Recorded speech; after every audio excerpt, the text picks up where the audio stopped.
Someone once told me there is no point in worrying about something that you cannot change. It's good advice, and it means I should probably stop worrying about the destruction of Indonesia's rainforests. But it's hard, especially after what I've seen. I first went to Sumatra nearly 25 years ago. I visited an orangutan reserve outside the city of Medan. From inside a huge cage, the great orange apes stared out at me with their big, intelligent eyes. I remember feeling pain and anger at the loss of their forest home. I feel it now. In 1989, I cycled across the island, and much of it was still covered in a thick layer of rainforest. The outside world woke up briefly to its destruction in 1997, when smoke from huge fires cast a pall of smog across much of Southeast Asia. Now, another 16 years has passed, and we're talking about it again. In the meantime, most of the forest I saw has gone, and with it much of Sumatra's extraordinary wildlife. The speed of the destruction has been astonishing.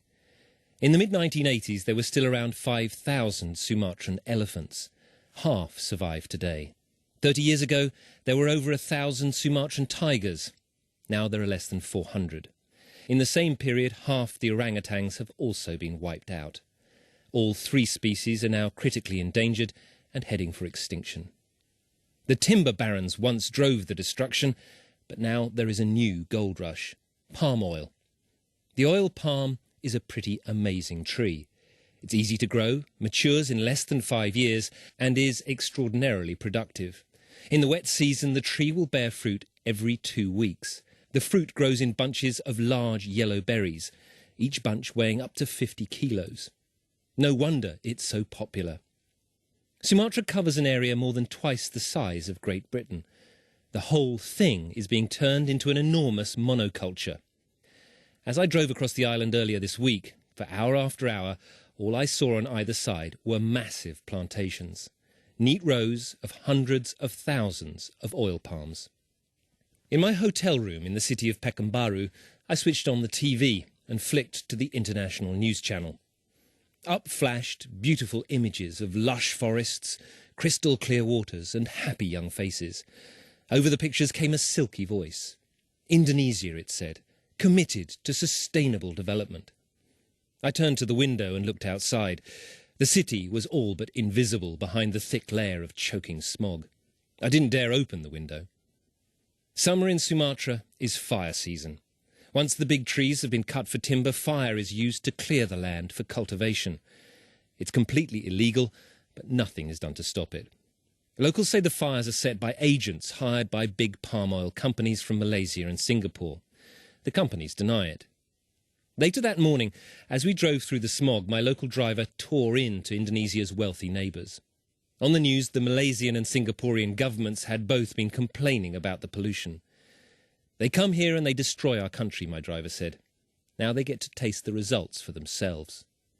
There is one more piece to add to this environmental catastrophe.